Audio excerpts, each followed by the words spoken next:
வணக்கம். என்ன செய்தி பார்க்க போறோம்னு கேட்டீங்கன்னா, சூலூர் சிறுமி படுகொலை தொடர்பாக பெற்ற தாயை சுற்றி வளைக்கும் காவல்துறை. மர்மம் அவிழ்ந்தது. ஏன்னா ஒரு பெண்மணி வீடியோ வெளியிட்டிருக்காங்க. அந்த பெண்மணியுடைய போட்டோ இதுதான். அந்த வீடியோவில் ஏகப்பட்ட குற்றச்சாட்டு வச்சிருக்காங்க. அந்த குற்றச்சாட்டு தொடர்பாக அந்த சூலூர் குழந்தை இறந்தது இல்லையா, அந்த குழந்தையினுடைய தாயார் பெரிய விளக்கம் அளித்திருக்கின்றார்கள். 42 நிமிஷங்கள் பேட்டி அளித்திருக்கிறாங்க. அந்த பேட்டியில் அவங்க சொன்ன விஷயங்கள், அவங்களுடைய தனிப்பட்ட வாழ்க்கை, அவங்களுக்கும் அவங்க கணவருக்கும் இருக்கக்கூடிய முரண்பாடுகள், அது மட்டும் இல்லை, நாம் ஒரு பெண்மணியுடைய ஃபோட்டோ பார்த்தோம் இல்லையா, அந்த பெண்மணி இந்த தாயாருக்கு குடிப்பழக்கம் இருந்ததுன்னு சொன்னாங்க. அது உண்மையா இல்லையா? அது மட்டும் இல்லை, அந்த குழந்தையை எரிவூட்டு விட்டார்கள். ஏன் எரிவூட்டுனாங்க அப்படின்னு கேள்வி கேட்குறாங்க. ஏன் எரிவூட்டக்கூடாதுன்னு அவங்க சொல்கிறாங்க அப்படின்றதெல்லாம் விரிவாக இந்த வீடியோவில் பார்க்கலாங்க. அதாவது அந்த குழந்தையினுடைய தாயார் பின்னணியானது பெரிய சந்தேகத்துக்குள்ளாகுது.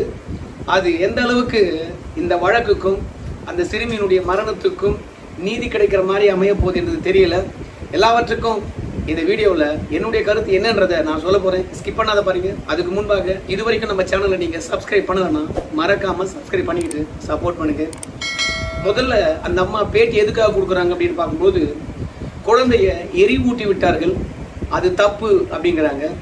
ரெண்டாவது, அந்த குழந்தை போஸ்ட்மார்ட்டம் செய்யப்பட்டு நம்ம பெற்றுக்கொள்ளவே கூடாது. ஏன் பெற்றுக்கொள்ளக்கூடாதுன்னு கேட்டிங்கன்னா, தொடர்ச்சியாக தமிழகத்தில் இந்த மாதிரி பாலியல் வன்புணர்களும் குழந்தைகள் சீரழிவும் பிறகு கொலையில் போய் அது முடிவதும் வாடிக்கையாகவே இருக்கிறது. அதனால் குற்றவாளிக்கு பெரிய தண்டனை கிடைக்கணும். என் குழந்தை சித்திரவதை செய்து அதுக்கு பிறகு கொண்டு இருக்கிறான், எப்படியெல்லாம் துன்பத்தை அனுபவித்திருக்கும். அதனால் அவனையும் சித்திரவதை செய்து அதுக்கப்புறம் தான் சாகடிக்கணும். என்னுடைய குழந்தைக்கு நீதி கிடைக்காத வரைக்கும் நான் அந்த உடலை வாங்கவே மாட்டேன் அப்படின்னு அந்த தாயார் சொல்லியிருக்கிறாங்க. ஆனால் பிரச்சனையானது நாளுக்கு நாள் பெரிதாகி கொண்டே இருக்கிறது. இந்த பிரச்சனையை எப்படியாவது முடிவுக்கு கொண்டு வரணும். குற்றவாளியை கைது பண்ணியாகி போய்விட்டது. அவனுக்கு கைகாலையும் உடைச்சாயிடுச்சு. ரெண்டாவது, குற்றத்தையும் ஒத்துக்கிட்டான். இனிமேல் சட்டப்பூர்வமான நடவடிக்கைகள் தான் இருக்கும். ஆனால் இந்த தாயாரை பொறுத்த வரைக்கும் சட்டப்பூர்வமான நடவடிக்கைகள் எடுப்பதற்கு காலதாமதமாகும். அதனால் நீதிமன்றத்தில் அவனுக்கு என்ன தீர்ப்பு வர வரைக்கும் இந்த உடலை எப்படி பாதுகாப்பது? அதனால் இந்த தாயார் உடலை வாங்க மறுக்கின்றார்களே. சரி, அவங்களுடைய தந்தையார் இடத்துல பேச்சுவார்த்தை நடத்தி இந்த உடலை ஒப்படைக்கணும் என்பதற்காக காவல்துறையினர் முயற்சி பண்ணியிருக்காங்க. பிறகு பேச்சுவார்த்தை நடத்தியிருக்கின்றார்கள். பேச்சுவார்த்தையில் அந்த தந்தையாருக்கு உடன்பாடு ஏற்பட்டிருக்கிறது. பிறகு அந்த உடலை போலீஸ் காவலுடன் போயிட்டு சொந்த ஊரில் எரிவூட்டி இருக்கின்றார்கள். இதுதான் அந்த அம்மா பயங்கரமாக எதிர்க்கிறாங்க. பெத்த தாய்க்கு தெரியாமே அப்பங்காரன் கையெழுத்து போட்டு உடலை வாங்கி எரிச்சிருக்கிறானே, அதாவது பெத்தது நான் தானே, எனக்கு தெரியாமல் எப்படி வாங்கலாம்? என் குழந்தைக்கு இனிமேல் நீதி கிடைக்குமா அப்படின்னு அந்த அம்மா கேட்குறாங்க. ஆனால் இன்னும் சில பேர் என்ன சொல்கிறாங்கன்னு கேட்டிங்கன்னா, அந்த அம்மாவுக்கு குழந்தை மேலாம் பெருசாக அக்கறையெல்லாம் கிடையாதுங்க. அந்த அம்மா பொறுத்த வரைக்கும் குழந்தை காணாமல் போன அன்னைக்கு ஃபுல்லாக போதையை போட்டு வீட்டில் மட்டையாக இருந்தாங்க. அவங்க வீட்டுக்காரன் வந்தான், இந்த அம்மா மட்டையாக இருக்கிறத பார்த்தான், குழந்தை இல்லாததையும் தெரிஞ்சுக்கிட்டான், ஊர் முழுக்க தேடினான், எங்கேயும் கிடைக்கல. அதுக்கு பிறகு அந்த குழந்தையுடன் விளையாடின குழந்தைகள்லாம் சொன்ன விஷயத்தை வச்சு காவல் நிலையத்தில் புகார் அளித்தான். காவல்துறையினர் அத்தனை பேரும் ஒன்று சேர்ந்து அந்த குழந்தையை தேடினாங்க. அதற்கு பிறகுதான் குழந்தையின் உடல் கிடைச்சது. ஆனால் கிட்டத்தட்ட குழந்தையானது 5 மணிக்கு காணாமல் போயிருக்கிறது. ஆனால் அந்த தாயை பொறுத்த வரைக்கும் போதை போட்டு மட்டையானவங்க மறுநாள் காலையில் 7 மணிக்கு தான் எழுந்திருக்கிறாங்க. ஸோ அவங்க அப்பந்தான் குழந்தைய தேடி அலைஞ்சிருக்கிறாங்க. என்னதான் போதையாக இருந்தால் கூட குழந்தை இல்லைன்னு சொல்லும்போது ஒரு தாய்க்கு எப்படி துடிக்கும்? அதனால் இந்த கொலையில் இந்த அம்மாவுக்கும் ஏதோ ஒரு பங்கு இருக்கிறது. அந்த கொலை செய்தவனுக்கும் இந்த அம்மாவுக்கும் ஏதோ ஒரு தொடர்பு இருக்குது. அந்த தொடர்புக்கு இந்த குழந்தை தடையாக இருக்குது என்ற ஒரே காரணத்துக்காக தான் இந்த அம்மாவும் அவனும் திட்டம் போட்டு அந்த குழந்தைய கொண்டுட்டாங்களோ அப்படின்ற ஒரு கருத்தியலானது உருவாச்சு. அந்த கருத்தியல் தொடர்பாக தான் நேற்று முழுமையான விளக்கத்தை அந்த அம்மா அளிச்சிருக்கிறாங்க. அதை நம்ம பார்க்கலாம். அந்த அம்மா தேடுறதுக்கும் போல. ரெண்டாவது, விடிந்த பிறகு தான் அவங்களுக்கு போதை தெளிஞ்சுது அப்படின்னு அவங்க சொல்கிறாங்க.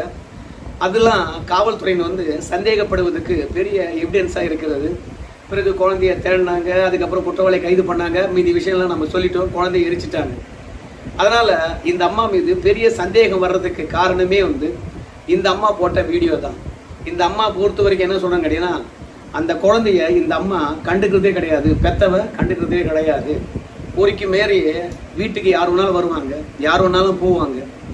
அதோடு இல்லாமல் இந்த குழந்தைய பொறுத்த வரைக்கும் யார் என்னன்னு தெரியாம கூப்பிட்ட உடனே வந்து வண்டியில ஏறி உட்காந்துக்கிட்டு மிட்டாய் வாங்கி கொடுத்தா எங்க வேணாலும் பின்னாடி போகுமா? பழக்கம் இல்லாதவங்க பின்னாடி போவாங்களா? அதனால இவன் இந்த அம்மா வீட்டுக்கு அடிக்கடி வந்திருக்கிறான். அதனுடைய பழக்கத்தினாலதான் குழந்தை பின்னாடி போயிருக்குது. முதல்ல இவ்வளவுதான் விசாரிக்கணும்.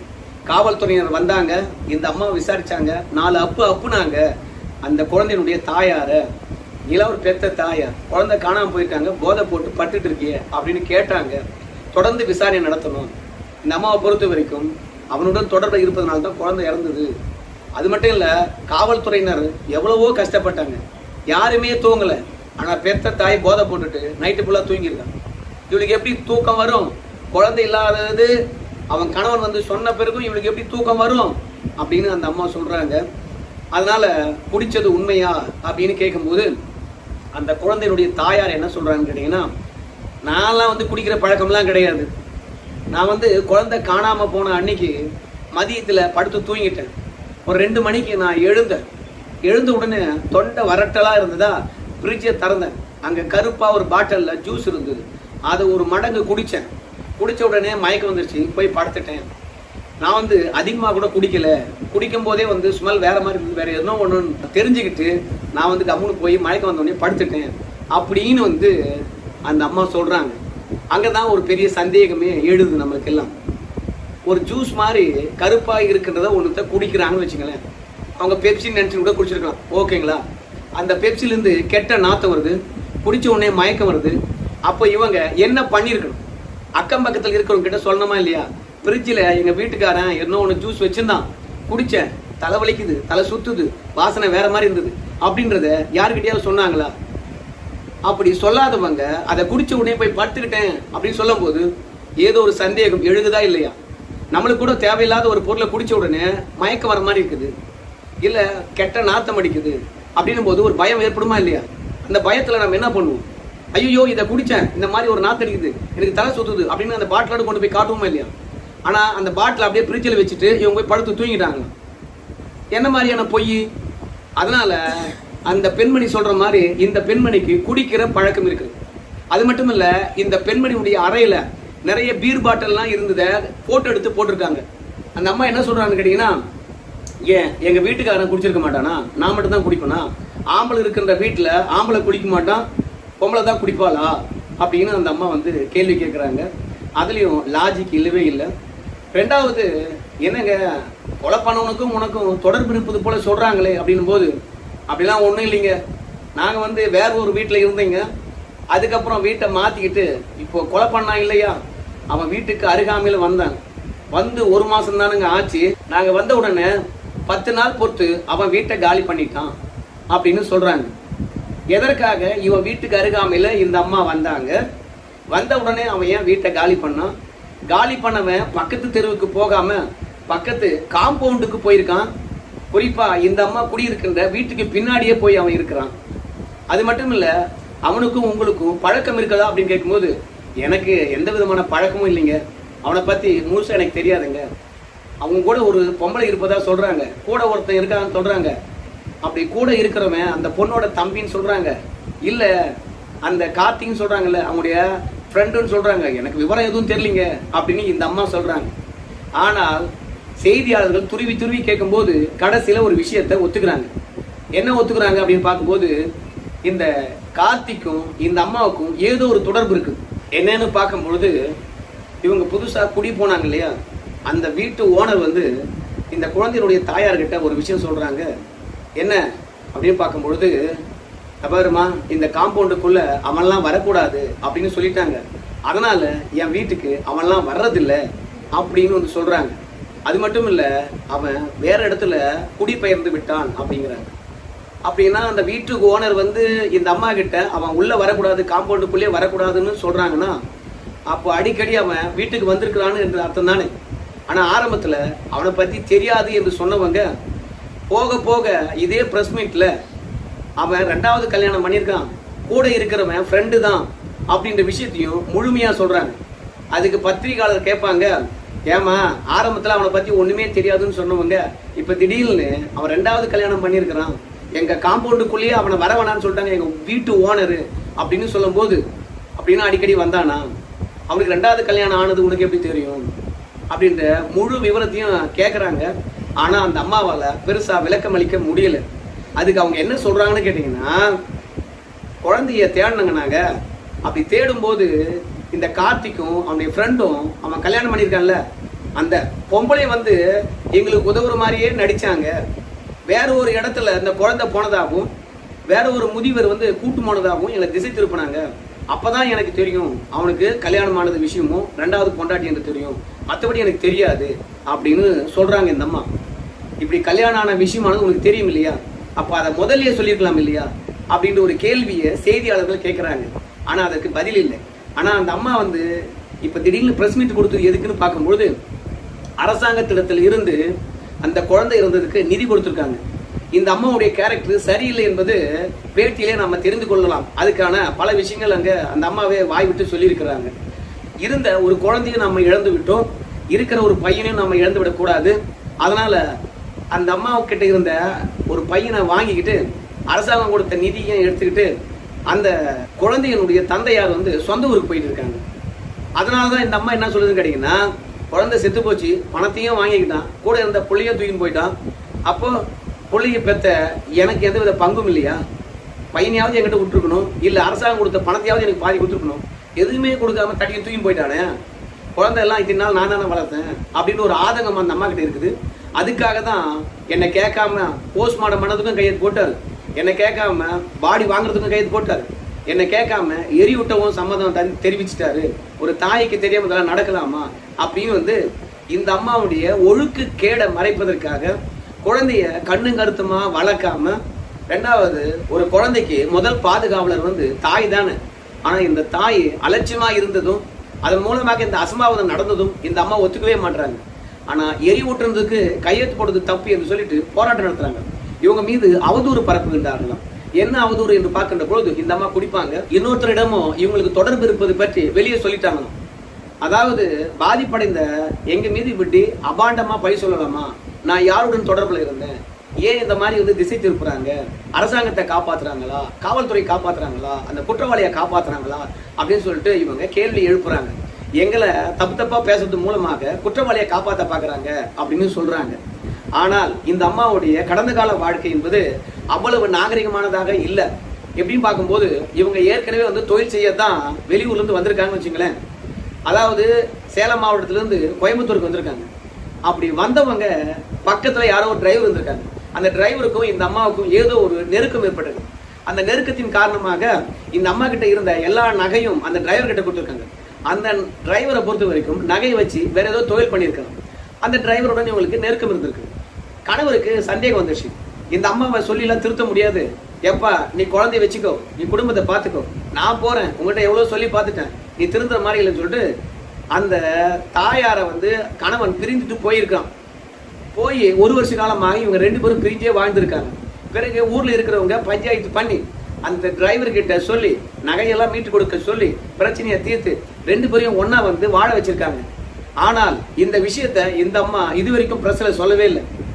ஆனா பிரஸ்ல இருக்கிறவங்க தான் நோண்டி நுங்கெடுத்துருவாங்க. போக போக உங்களுக்கும் உங்க கணவருக்கும் சண்டை சச்சரவு இருந்ததாகவும் பிரிந்து வாழ்ந்ததாகவும் சொல்றாங்களே அப்படின்னு கேட்கும் பொழுதுதான் இந்த விஷயத்தை எல்லாம் சொல்றாங்க. இந்த மாதிரி ஏற்கனவே சந்தேக கண்ணுடன் பார்த்த கணவன் இப்ப இந்த குழந்தை இறந்த விஷயத்தையும் சந்தேக கண்ணுடன் பார்க்க மாட்டானா? இந்த பொம்பளை குடிப்பான்ற விஷயமும் அவங்க கணவருக்கு தெரிஞ்சிருக்குது. அடுத்தவங்க கிட்டையும் இவங்க அந்யுன்யமா பழகுவாங்க என்ற விஷயமும் தெரிஞ்சிருக்கு. அதனால இருக்கின்ற பையனையும் கொண்டுட்டாங்கன்னா தேவையான சாமி நம்ம போவோம்னு சொல்லிட்டு தான் குழந்தைய இருந்தால் கூட்டுன்னு போயிட்டு இருக்கான். ஏன்பா அந்த அம்மா தான் வந்து தெளிவா சொல்லுது, ஏற்கனவே முரண்பாடுகள் இருந்தது, பிரிந்திருந்தோம், பிறகு பேச்சுவார்த்தை மூலமாக ஒன்னாயிட்டோம், 3 ஆண்டு காலம் ஒன்னா தான் சேர்ந்து வாழ்ந்தோம், இப்ப பணம் வந்ததுனால அந்த ஆளு என்னை கழட்டி விட்டு போட்டான்னு சொல்றாங்க.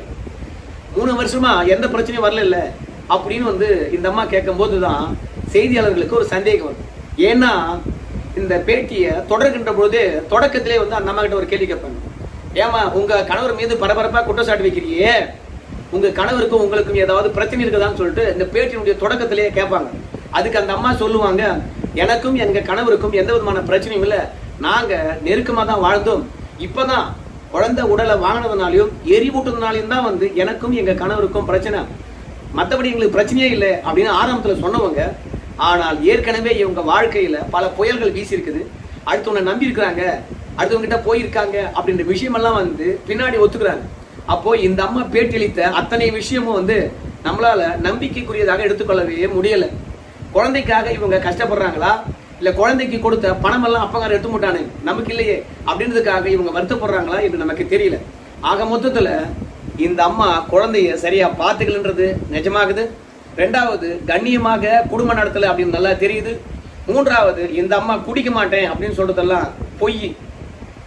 ஆனா நாலாவது, இப்போ ஒருத்தன் போனா இல்லையா, அவனுக்கும் இந்த அம்மாவுக்கும் தொடர்பு இல்லை என்று சொல்றதையும் நம்மளால நம்ப முடியல. ஏன்னா அந்த வீட்டு ஓனர் இந்த காம்பவுண்டுக்குள்ள அவன் வரவே கூடாதுன்னு ஏன் எச்சரிச்சாங்க? அப்ப ஏதோ ஒரு தகாத நிகழ்வு நடந்திருக்கு.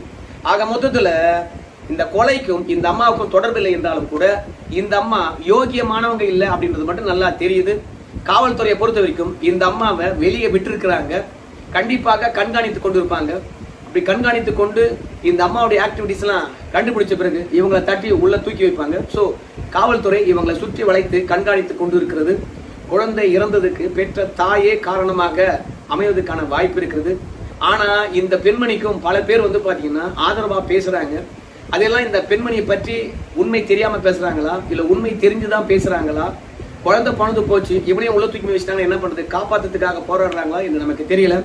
ரெண்டாவது, 2 குழந்தை பிறந்த ஒரு பெண்மணி அவங்களுடைய ஆக்டிவிட்டிஸும் சரி, அவங்க இருக்கின்ற சீரும் சரி, நிச்சயமா ஏழை குடும்பத்துல இருந்த பெண்மணி மாதிரியே தெரியல. ரெண்டாவது, அந்த குழந்தை இறந்து போய்விட்ட அந்த அனுதாபமோ அந்த இரக்கமோ அந்த சோகமோ அந்த அம்மா குரல்ல துளியும் இல்லை. அதனால பல சந்தேகங்களை கிளப்புது. காவல்துறை எல்லாவற்றுக்கும் விடை வச்சிருக்கும் என்று நினைக்கின்றேன். அந்த அம்மா தந்த பேட்டியும் அவங்களுடைய பின்னணியை பற்றி நான் சொல்லிட்டு உங்களுடைய கருத்து என்னன்றதை நீங்களும் சொல்லுங்க. நன்றி.